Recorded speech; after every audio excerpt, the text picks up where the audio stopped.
Good evening, there, boys and girls, ladies and gentlemen, good people, bad people, the evilest of them all. Welcome, welcome once again to Combat Taekwondo Mike Nights. You know, this is the show where we get to know athletes, where we get to know all the characters that make this format possible. And I'm very happy to be here today with you because I have a very special guest. This is someone that's been into combat taekwondo just recently. That's been named with a very important diligence into this company, and is here with me. I've known him for a long time, for a very long time. We are, I think, no, I don't mean to say. I think I uh, we were contemporary competitors into the Olympic circuit. Of course, he he um, he was way better than me at Taekwondo. He got really high. He even got an Olympic medal.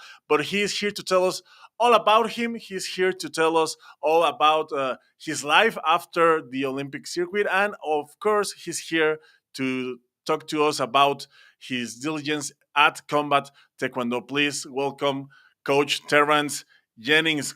Welcome, Coach. How are you? I'm good, Chava. How are you? How are you? I appreciate the intro.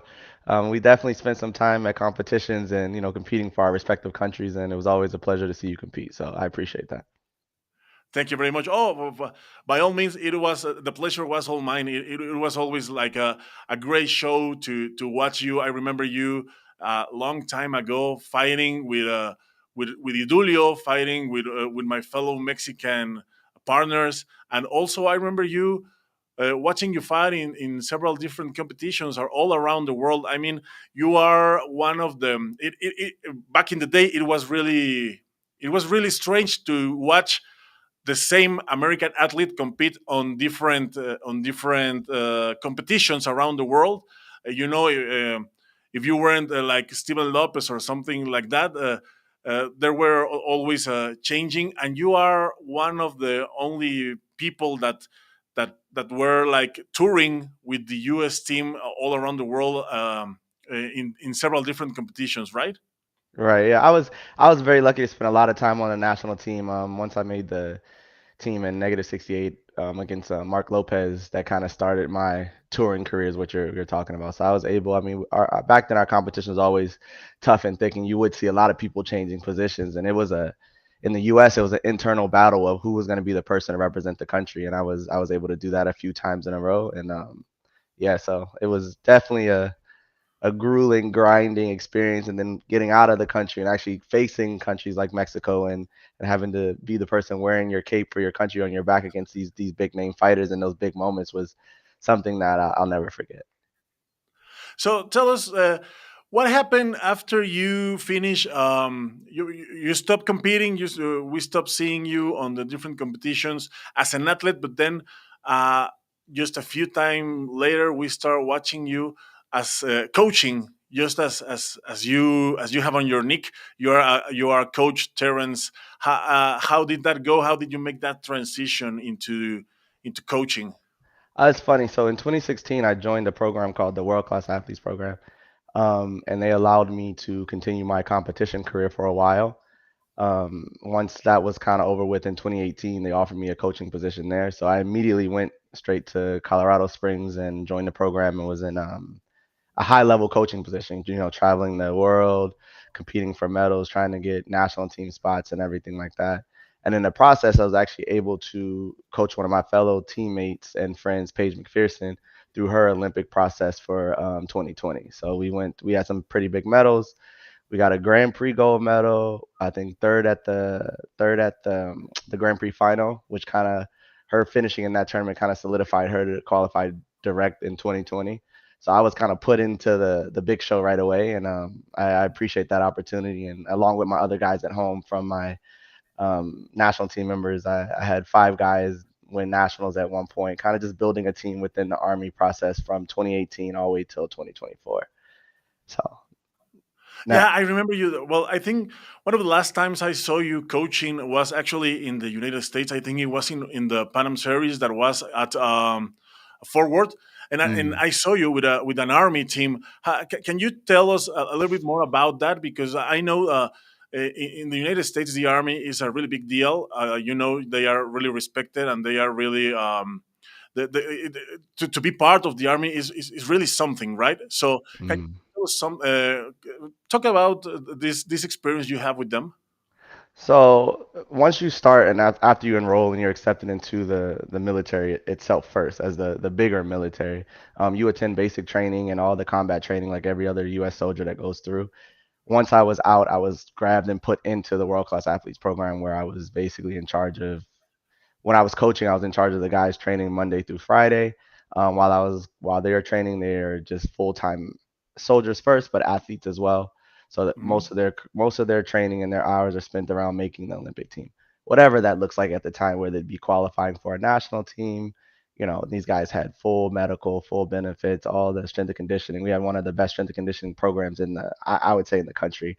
They worked very well with the individual sports and individual athletes, and that was the most important part to me.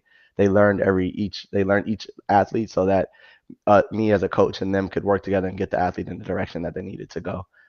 So it was a very strong program. In Fort Worth, I think we made 5 finals that day and got four Yes. gold medals and a silver. So that for me was probably one of the feel good tournaments, just to kind of show up and have all my guys, the level of the tournament was probably middle, lower to middle, nothing crazy out there, but it still had to go and it had to be done. And they were able to kind of hold it together throughout the training, throughout all the other competitions, and show up that day when it's in our own country to kind of put us in a position of the light. So, Well, that was kind of crazy though, because you beat. I remember you beat it at the final matches. On the final matches, I remember you beating like some Pan American champions, some mhm. world medal owners. So I thought it was a pretty big deal.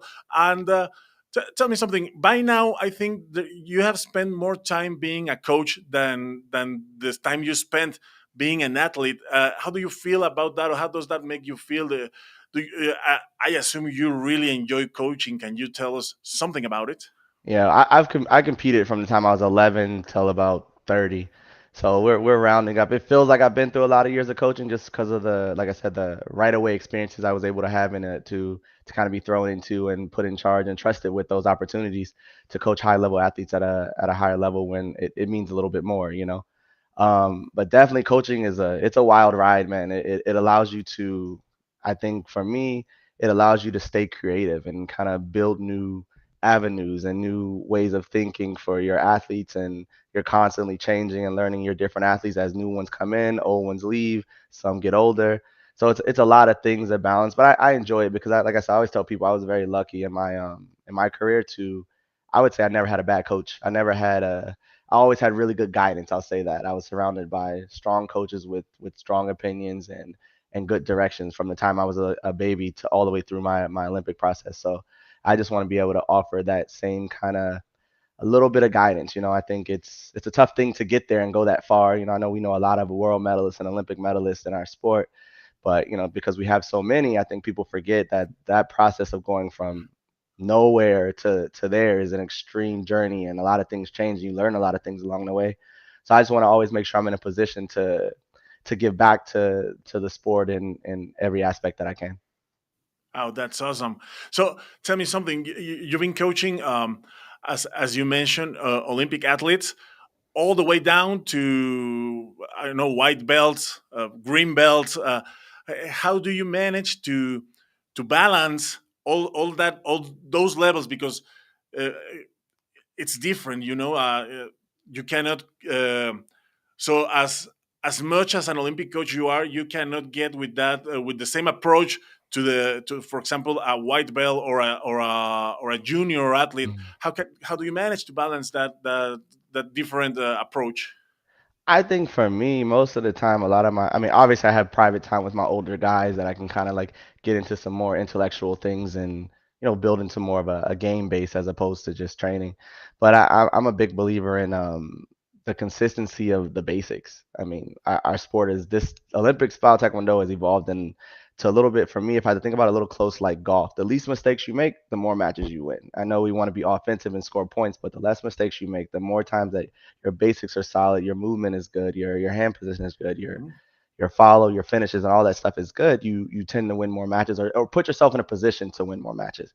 And that's kind of like for my kids and even my adults, I kind of focus on more of that approach in a sense. Like let's make sure everyone knows how to play the game at the core, and then obviously we can explore and express their individual personalities and their individual abilities and everything like that. So when you have a big group of people, I think you have to spend majority of your time focusing on the general stuff. But I found even when I was with all high level guys at WCAP, the World Class Athlete Program, I mean, the things that we drilled and the time we spent during the week was a lot on just let's play correctly. Let's not make those unforced mistakes. You know, everybody makes mistakes, but let's not give away mistakes. Let's keep ourselves in a good position so we can capitalize and, win the rounds and win the matches. So I think it's just like I said, teaching of the general basic core is everything. Well, I guess it's easier said than done. Am I right? Absolutely, 100%. I mean, yeah, 100% too. Yeah, we can sit here and spit it out, but you deal with life as well. You deal with different personalities of different athletes, what they need, what they want at the time. So I think being a coach is something very special. People think, or not, I won't say people think. Maybe the presumption is, you get athletes in a room and you train them, but you have to kind of you have to guide those athletes to the points of places that you've been and they have not, so that both of you aren't at that same point blind. At least I know we should go left here a little bit, and maybe you don't know. But if we're both guessing, I find that that's a lot more difficult of a situation to navigate through. Yeah, absolutely. So most of the time you spend more time with your athletes than with your own family. And speaking about family, sometimes you have to be like a family for your athletes, right? So uh, you just don't have to coach them. Sometimes they feel weird. Sometimes they feel down. Sometimes you have to be also a nutritionist, a psychologist, all the package that comes along. Even if you have like different people that does different things, a multidisciplinary team. uh, the coach is always the closest person to the athlete, right? Absolutely. I mean, you're the winner and the loser. You're the breaking point, and you're the person that kind of has to keep pushing them forward. Like I said, it's a very unique situation, but absolutely. I mean, that's one thing for me that will always and forever remain important in this sport. I know we talk Olympic medals and world championships and combat taekwondo and the big show and the octagon and the noise and everyone screaming your name. We talk about all those things, but at the core for us as martial artists, I think I came from a very family driven Taekwondo system. Everybody looked out for everybody. Everybody was in support of the dream for the team. And, obviously some people hit success earlier, some people took a little bit longer, some people were just, the teammates, the people that, they worked just as hard, they trained just as hard, and sometimes maybe it's luck. Luck wasn't on their side, or they didn't get the little shot, or certain things in the situation. So I appreciate my whole Taekwondo family from the beginning to the end, and they all will always have a part in anything that I've done moving forward past that point. Because I think, like I said, at the core, that's the one thing as martial arts you have to remember, that it's a very small family based sport, and if we don't push the sport in a respective way, then we're putting ourselves at bay to kind of get things messed up. Absolutely, yeah, and I'm glad to hear that your bases are strong, because in the end, that's what you teach your students. I mean, you cannot teach something that you have not lived or something that you don't know.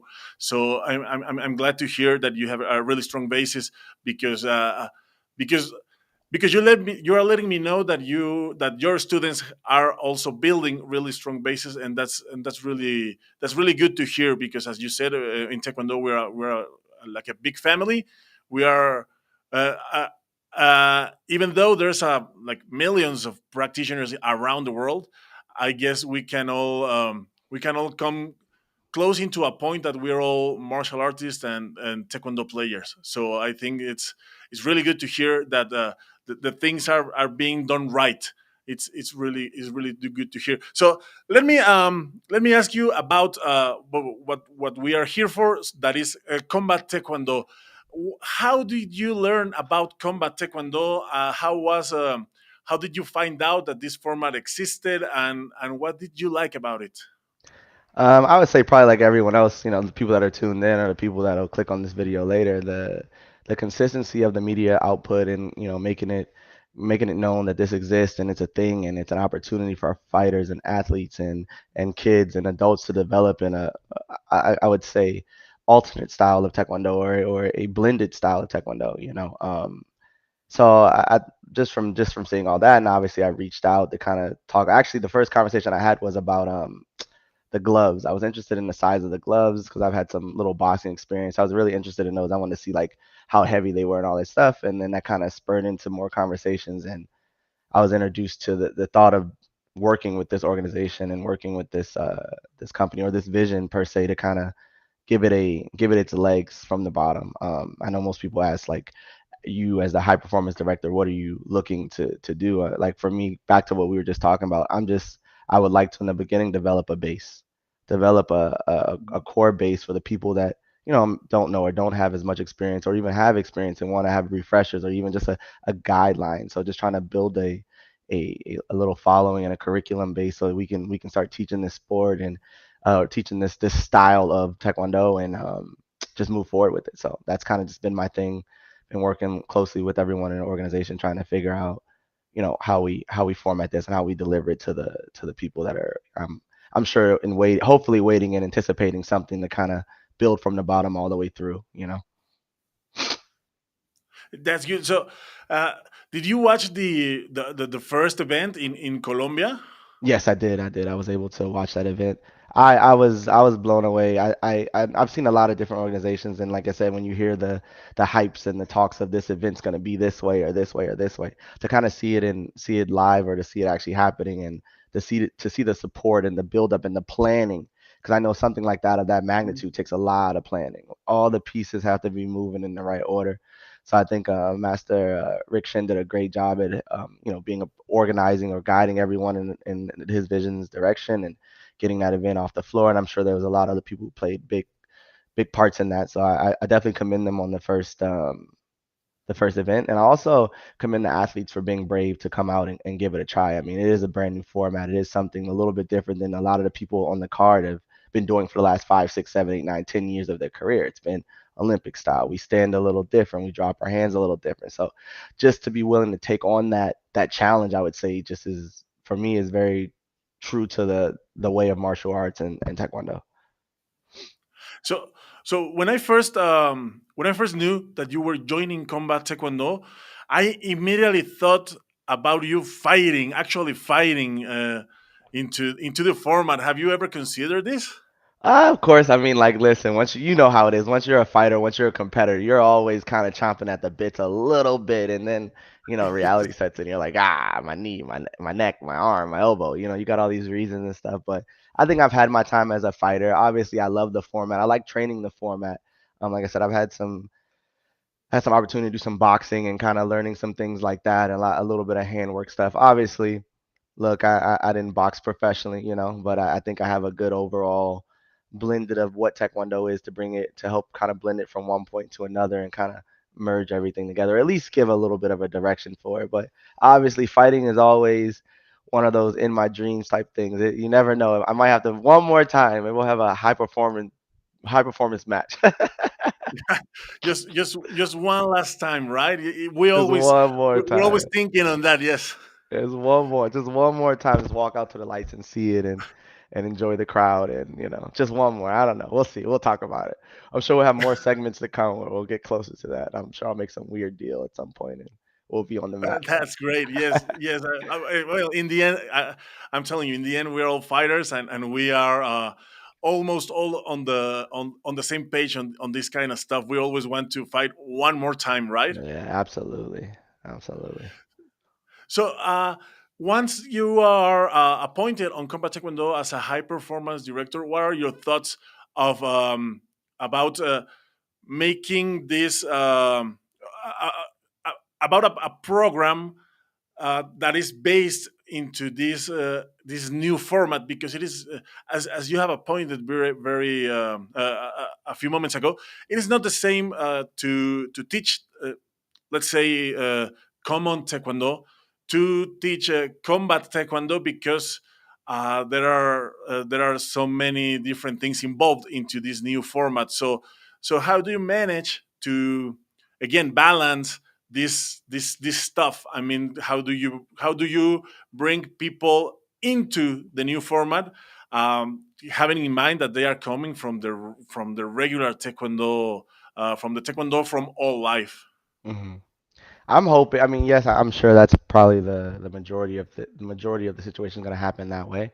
But I'm more interested in like the new people and how do you teach them, and like obviously, you take people from one style to another, or even a different form of taekwondo to another form of taekwondo. There's a learning curve, but I think just like everything, when you start from the bottom and you build up. I think for us as combat taekwondo players are the ones that want to compete in this format, or the people that want to teach this format is our hand position. I think if you coming from a different style where your hand position is a little bit more relaxed, I think that should be your stressing point moving forward, just to get used to everything. Obviously, I think taekwondo people have great kicks and great, foot movement and all that stuff like that, but it's always going to be a question of our hands and what does it look like when someone's punching at our face as opposed to kicking, and a lot of things. So I think you have to take a very broad approach on it and kind of focus on different aspects around it, and handwork and movement and blocking and all that stuff can be. And I think that stuff can be drilled and taught at a younger level. It's just which curriculum do you choose to teach? I mean, you have traditional, which you go in and you do your board breaking, your forms, and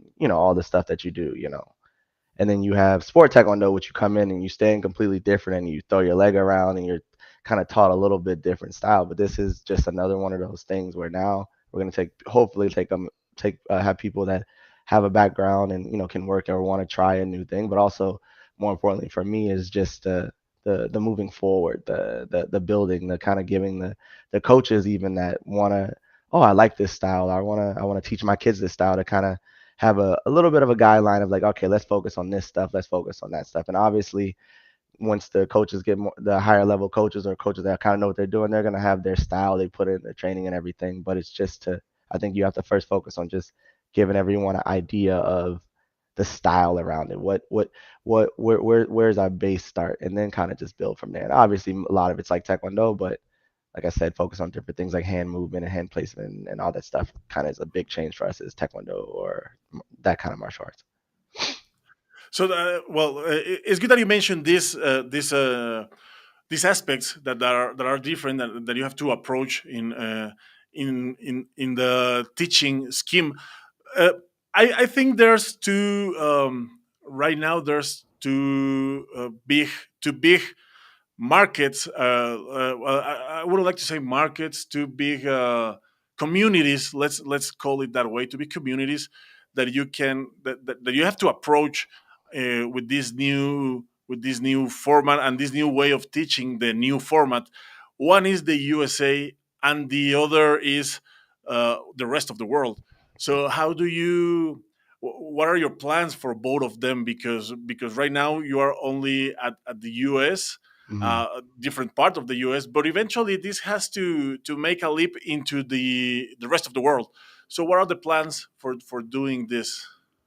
Obviously, we have to. I think if I'm just going in order, we have to start at the level of America and kind of building the program from this point, because this is where I am. This is where we all are. This is probably where everyone has a little bit more connectivity. Master Fiction has done a great job at kind of reaching out to different communities and building this format in different countries and different places. So I'm definitely looking forward to getting over there. We've been talking about figuring out how and what works best to reach the other parts of the world, and obviously South America has a huge following, and it's definitely growing rapid over there, and I love to see it. So I think we have to continue to put our heads together and figure out how we go in the same direction, and kind of.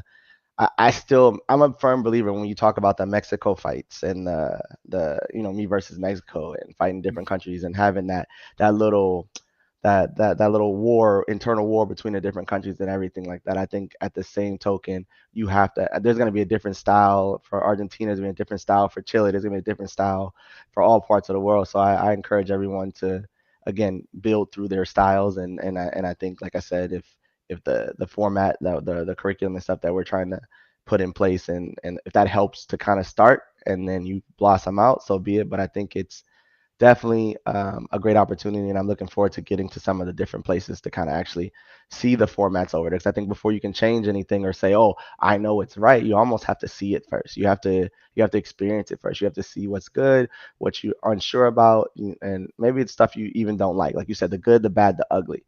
And then from there, you Yeah. and then from there you have the conversations like, why was it like this, and you learn from each other, and you get everybody's input, and then we all play the same game. And then once we're all playing the same game, I think at that point is when everything kind of becomes reality. So, as you say, you have to start somewhere, and I think you've had a start already. There was a development camp in Portland. How was it? Can you tell us something about it? Yeah, so I did a basically you said a combat taekwondo development camp out there for some of the we did about 2.5, 3 hours of combat taekwondo. And like I said, just we started with the basics, worked through the basics. I love the kids' involvement in it. I'm gonna hurt myself if I can't remember the name of the taekwondo school. They did an excellent job at hosting me and putting it together. And I know you probably know it, Chava, but I'm like bad with this stuff. Um, so, anyways, they put together a great program and a production of the whole thing, and they got the audience excited for me. So once I was there, it was easy to teach everyone. Everyone was willing to learn, and like I said, we got about 2.5, 3 hours of good, solid work, finished with a little bit of sparring. But I was able to at least implement some of the things that obviously, professional or no professional, we got to teach kids how to hold their hands. We got to teach kids how to move forward, move back, move left, move right.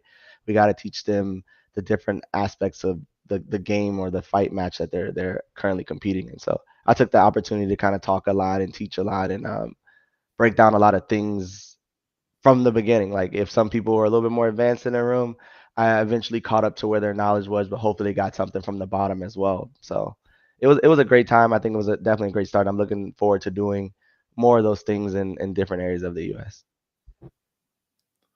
So, about talking about this camp. So, I think it is important, as you said, to teach the bases to the new athletes, to the new fighters that want to develop, because right now the people that are competing at the professional level are people that are drawn in from the classic taekwondo into the professional format. But eventually, or at least I think that's the plan, eventually one of these kids on the development camps is going to grow up, and it's going to get into the pro level competition, but they will have a basis. So, how do you think this will impact the format in a future? I think it's gonna elevate the format. I mean, as long as, you will get a chance to actually follow the stories of, some footage of this kid who's at what, has won these many tournaments and is 18 and wants to get into it and kind of watch that whole build up and progression to the top. I think the game is only going to get harder and better.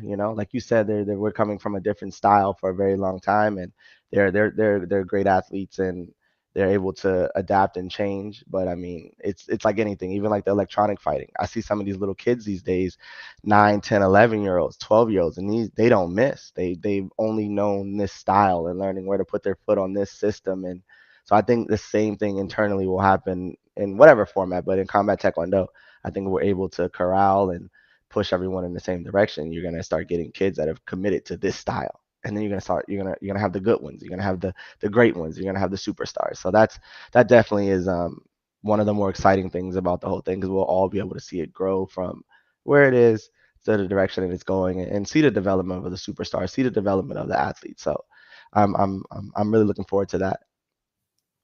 There's a lot of hype about combat taekwondo everywhere in the world. So I've seen that everywhere it is presented, there's a lot of people that have been waiting for it, that want to learn, that want to compete, that want to fight.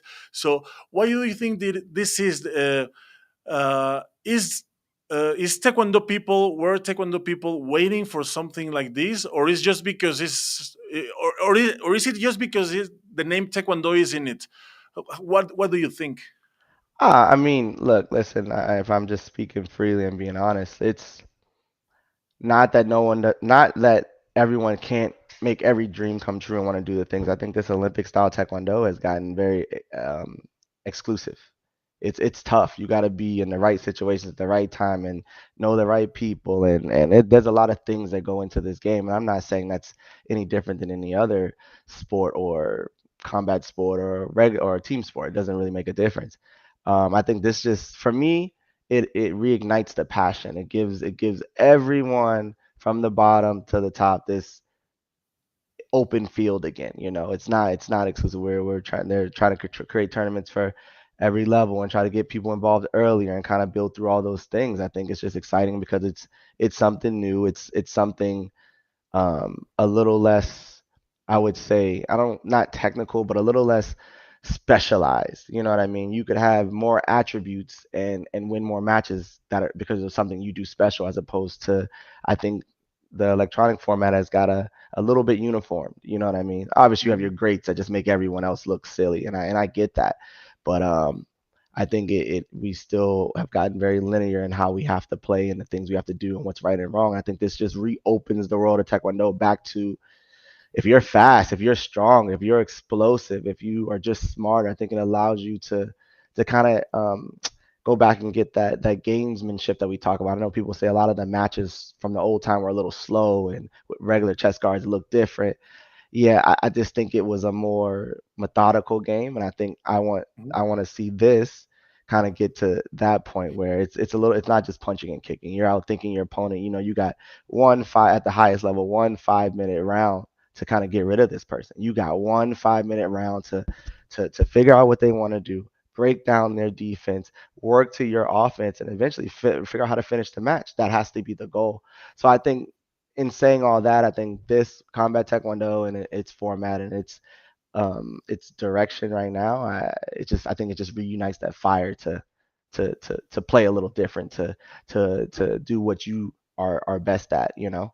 So That's a great answer. Thank you very much. So, just to start wrapping this up, it's been time flies when you have a nice conversation like this. We have over half an hour speaking. It's been amazing. But just in order to wrap this up, let's. You said bring everyone into the same page. How do we accomplish this? mm.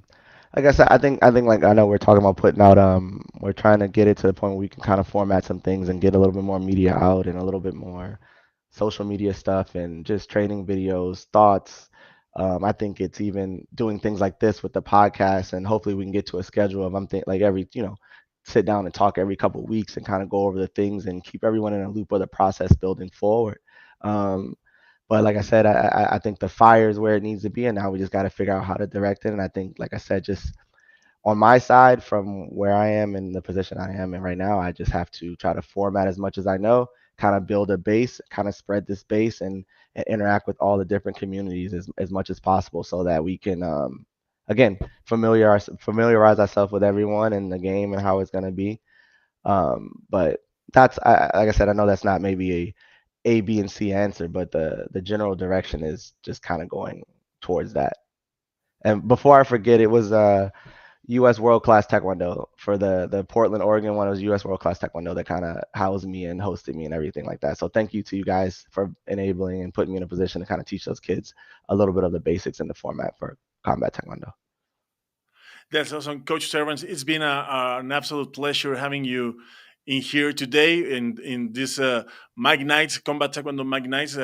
I celebrate that people like you are joining this format, that people like you are taking this seriously, because there's also that part that some so it's like everywhere. Some people take things real serious. Some people take things like just a game, just to pass time, in order to pass time. But I celebrate that. I hear you. I hear the plans that you're having. I hear the about this training camp that you have, and I can perceive that you are taking this really seriously, just as all the things that you have done as a coach. So I celebrate this, and thank you very much for being here with us. Maybe if you have some message for the community, for the people out there who would like to join Combat Taekwondo, who would like to know more about this.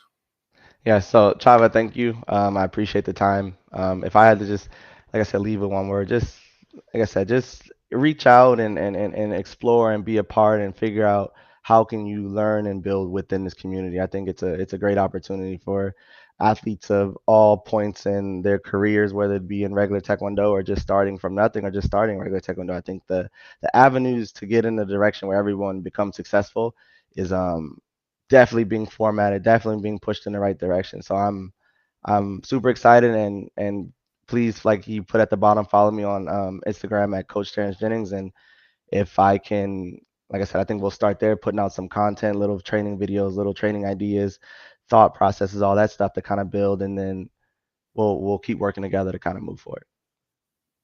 So, Coach Jennings, thank you very much for being here with us again, and thanks to all the people that was here with us. Remember, this will stay uh, online in all the Combat Taekwondo social media, also on the Mass Taekwondo social channels. You can rewatch this conversation that personally I have enjoyed very much. Same, Again, brother. Coach Jennings, thank you very much, and I guess we'll see you around soon.